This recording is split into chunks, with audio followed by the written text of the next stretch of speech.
In this video, we are going to talk about the 4 new additions to Gaia Project coming from the Lost Fleet, the first expansion of Gaia Project. And hi everyone, I'm Stella, and that's Tarrant, and we have our friend here, Derek. Hello. Hi, it's good to be back. Well, thank you for coming back.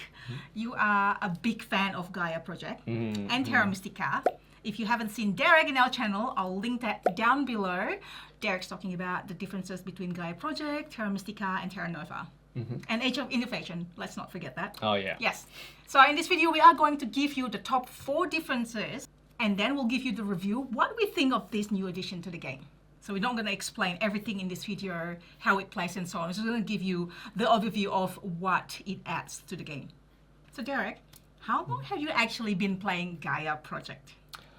Oh, I played it the year it came out, so I think that was 2017. But I've loved the series for a long time. I played Terra Mystica since the year that came out, which is 2012. So I've been playing it a long time. Yes, a long time, and so many terraforming planets. I almost say terraforming terraforming planets. Well, how long have you been? Well, when it came out, me and Tarrant was playing that as well. We would have played it 2017, yeah. Yeah, but not as often as Derek. So that's why we've got Derek here. It just proves that Gaia Project is such an evergreen game. I mean, this is the first expansion. I'm quite surprised that they haven't got the expansions earlier. 7 years on, but I guess it's taken that long to develop it and identify where there are tweaks that can go in and balance it. So it's good. It means it's gone through rigorous preparation. All right, then again, we're going to show you the top 4, and we're going to tell you what we think of it after this. So the first thing we'll talk about is the Lost Fleet. That is, The of title. course, the title of the expansion. And what this does, we can see down here on the table, we've got these 4 boards, and that represents, each of them is a ship from the Lost Fleet. And they've got, they're called Twilight, TF Mars, Eclipse, and Rebellion, which is very cute. And those planets appear, those ships appear in these 1 hex pieces in this slightly new setup for the board. So they'll be laid out slightly randomly. And when you have a structure within your navigation range of one of those ships, you can take an action and lose 5 points to put your probe on that ship. Why'd I pick the one furthest away from me? Put that on the ship. Okay, thank you. So you put it on that ship, it goes on one of those slots, and whoever comes in later gets a benefit of some extra power charges. And then when you're on one of these ships, it gives you some more options. So you'll see there are some hexagon actions there that cost QICs or money or power or ore. These actually serve to completely replace the QIC actions from the first game. So these get covered up. They're not generally available anymore. You now have to be at a fleet to do these actions. So the old QIC actions that were in the base game are now there. They're just distributed, but there's some more variety and some more different things you can do there. Second thing is that each of these now has a gold Federation token. It's a little more powerful. There's a classic one here. It's the 12-pointer, but it actually does let you unlock as well. And as long as you have a probe on one of these, that is available to you when you gain such a token. And then similar, there's some chips, some tech chips. They're a little bit more powerful. When you have a probe somewhere, you now have access to take that chip when you are taking a chip as an action. And then this specific one here, the Twilight one, it has these little extra actions. These are called artifacts, and you can discard power tokens to gain those. And some of them give you incomes or points or various fun little actions. So that's the main new thing with the Lost Fleet. Everyone has a chance to send a probe to each of those ships, although you will have 1 fewer probe than there are ships in the game. And it gives you a bit more variety of things you can do. It's definitely opening up more actions for people, but we're going to talk more details about what we think of these actions at the end of the video. The second thing that's new is the new planet types. These are also little additions to the map. So you can see there's these bits hanging off the edge of the board. They're called deep space, and there's some in the middle here. 2 new types of planets. So we've got protoplanets and we've got asteroids. And they're on this piece I showed you before that covers the QIC actions. They get settled in different ways. So protoplanets, they're always very expensive, 3 terraforming steps, but you get a bonus 6 points for doing it. So if you invest, it's kind of an extra incentive, I guess, to invest on the terraforming track, because really it's pretty hard to get to them otherwise. The other one is the asteroids. I quite like this illustration here. It shows what's going on. To build a mine on asteroids, you need to have and permanently remove a Gaia former. And you can see the Gaia former here. It's kind of serving to pull all the asteroids together. So different type of planet and different way that you set up for each of them, and another thing you can do with your Gaia formers. These will then, as with everything else in Gaia Project, how they score or how incentivized that's going to be is going to depend on what point scoring things are in the game. So there are new point scoring objectives for having the most things or for building in deep space. They add as different types of planets, so they can count towards the types of planets bonuses, things like that, and they help you spread out and get on different parts of the map. The third biggest change that they're introducing in this expansion are the 4 new factions that are in play. They correspond to the 2 new planet types, meaning these factions will start on the matching planet type. Asteroid. I mean, that one. Yeah, the asteroids, Yes. that's right. Yep. Yeah. Pink ones on the asteroids and blue on the protoplanets. Yeah, and I think it goes into the theme of what the expansion is trying to do, which is just more things. I think the game is known for having a lot of options. Yeah. By introducing 4 more, they're introducing even... There's not enough. never enough. 4 new factions to interact with all the others. And what's interesting about them is their home planet is not on the wheel, which means they have their own different rules. How many steps it would take to terraform a different type of planet, and it will depend on the faction that you chose. I'll talk about the 2 of the coolest ones that they've introduced. Because you played all of these. I played all 4, All a mixture 4. of multiplayer and solo, just to get a feel of it. Yeah. And these are 2 of the really cool ones I saw. So the Moades lets you put a ring on any structure of your choice. And what it will do is it increases its power value by 2. So what that means is this structure, which is already a base 3, is being modified to be a base 5 power, which means Nice. 2 things, right? It means you Yes. get to form a federation with just a couple Like, more very buildings. quickly, yeah. But also, you could potentially generate, with the right technology, 6 power for 1 building, and you really got to think, Yeah. is it worth 5 victory points? But hey, that's an option. And the other one that is really cool are the Tinkeroids, and its theme matches its name. Each round, you get to choose an upgrade that goes to this spot, and you get to pick and choose.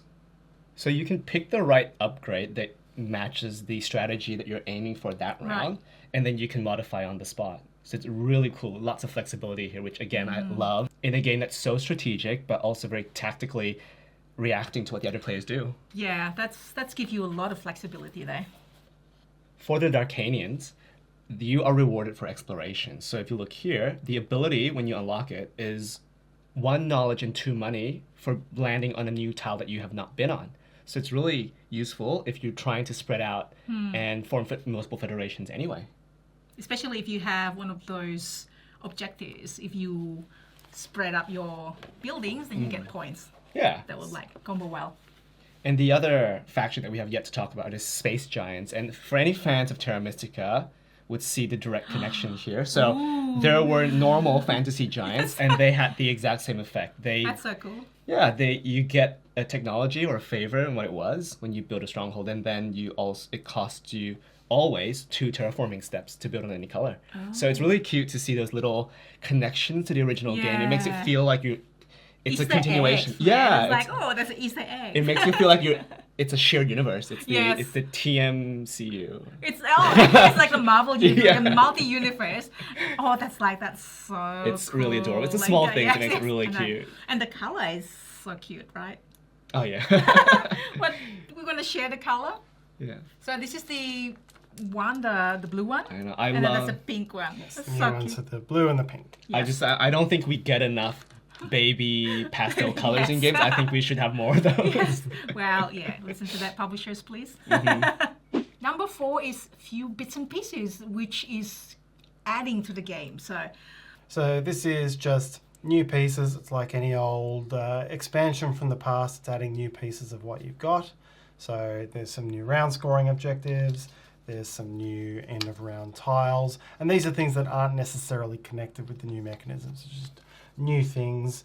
There's some new of the blue chips as well to add some different things that you can shoot for there. And I think one of the minor changes that they've introduced too, which they've done in the Terra Mystica Fire and Ice expansion, which is to balance the game. So if you've played a lot of Gaia Project, you'll realize that the income economy track is very powerful. So before it was nerfed, you were able to get a lot of resources once you get to this track. But they've since introduced a randomized sort of nerfed variant so that you can flip it and choose how you want to nerf the overpowered track. Yes. Yeah, and people used to always shoot for that one. Now you got to really assess, is that the best thing for you right now? Yeah, this is like 6 years in the making, isn't it? All the Yeah. balancing things, tweaks. What I understand is that they've collected all that data that you've been contributing to it when you play a game on Board Game Arena. So they've Nice. really taken in a lot of feedback and data to really... Understand what needs to be fixed and tweaked. Yeah. Because it's really a good, easy way of playing, especially big games like these, Terraforming Mars. I'm so happy that those games are there. Like you can play, I mean, you just have to remember what your strategy is. There's always no thing that you can add. But anyway, these games, these big major games now on Board Game Arena, we've talked about this, Tarrant, in our other videos. Yeah, on Board Game Arena. and through the ages is another classic that's gone Yes. through this as Oh, well. It's not pulling out broken cards or anything. It's just Yeah. making small tweaks, weakening ones that people were always going for once they had that experience in a really tight game. Yeah, so it's great to have that, and they're pulling the data from that. So that's another advantage of having this on Board Game Arena. And through this data, they've realized that certain factions are either too strong or too weak.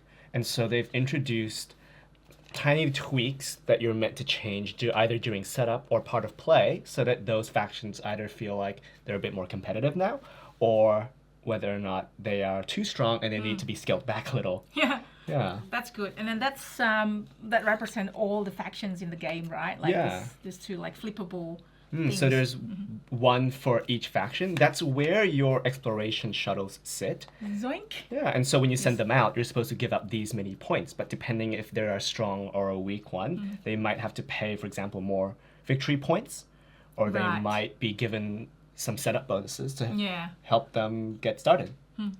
Again, they're small things. We've got one here that's just getting an extra level 1 power point for every income. And there's this one that I let you spend all to gain A the level 3 level power. 3 power straight away, ready to be used. That's very Yeah. good. And two factions even come with new actions. For example, this faction allows you to Oh, yeah. perform a exploration action with +2 navigation, which is a really great way to just spread out within the first round. Yes, that's so cool.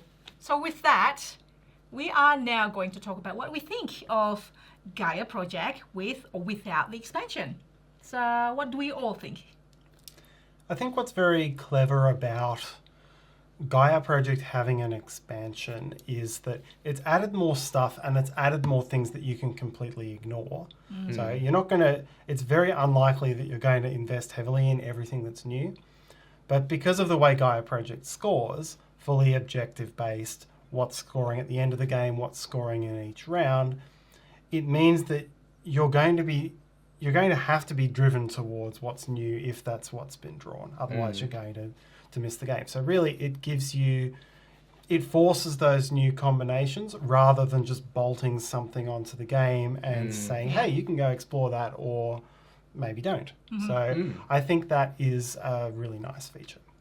I really love the Lost Fleet, obviously the biggest addition, Yeah. because it gives opportunities to spend, to do the kind of like a worker placement action type of it, rather than everyone going to the main board, spending the power, cycle the power, and then gaining those limited actions.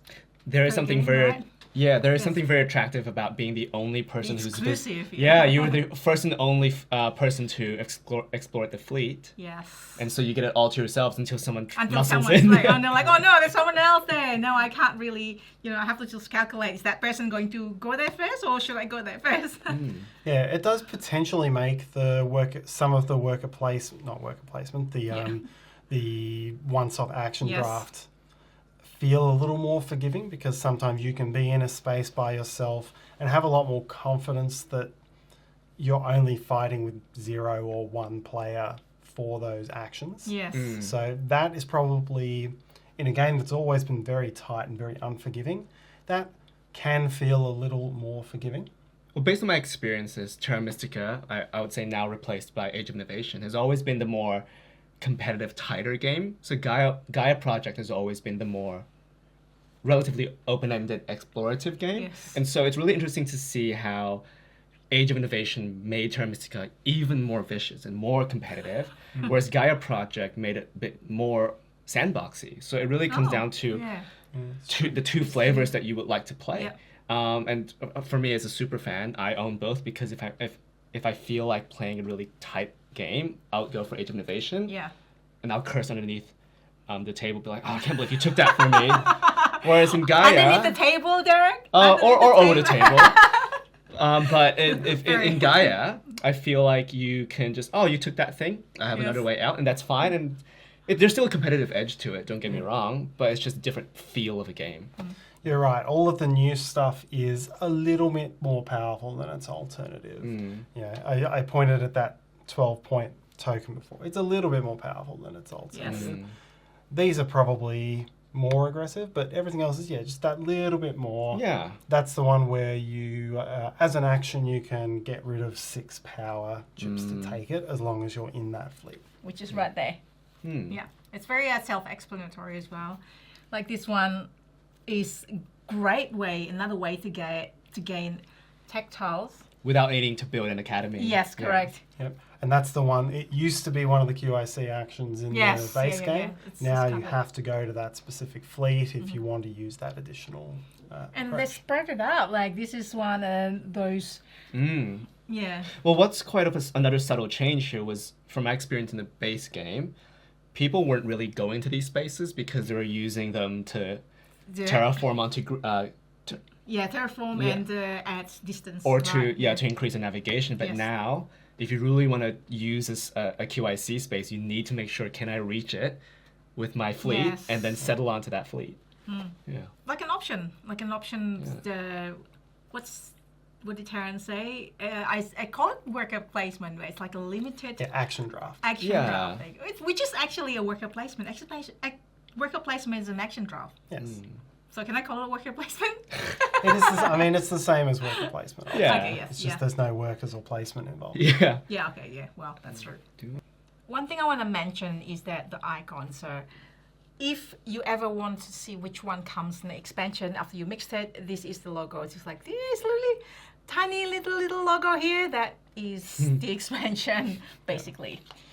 Yes. I like this one as well. This is the interesting one that is have your 2 strongest buildings as far apart as possible. And that was in Fire and Ice as well. Yeah. Right, the last question is, would we play Gaia Project with or without the expansion now?